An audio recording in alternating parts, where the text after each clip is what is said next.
Welcome to Kenton's videos. Enjoy the video. You start by verifying permissions and sound levels so the app can actually play tones. First, open WhatsApp notifications and pick a distinct tone.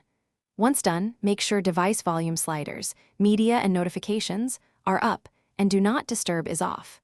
Next, allow background activity and notification permission so messages trigger sounds when the app is closed.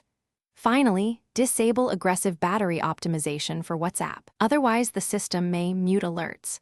These steps enable the app to reach the audio subsystem reliably. Now you dive into WhatsApp chat settings to find hidden muting or custom tone conflicts.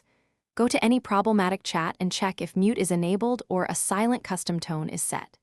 If you change tones, force close and reopen WhatsApp to reload audio settings and test by sending a message from another device. If sounds remain silent, clear the app cache. This preserves messages but refreshes resources. Make sure not to delete app data unless you have a backup. That resets everything. Finish by applying system-level fixes that often resolve stubborn sound issues. Update WhatsApp from your app store, and if that fails, backup chats and reinstall the app so corrupted files are replaced.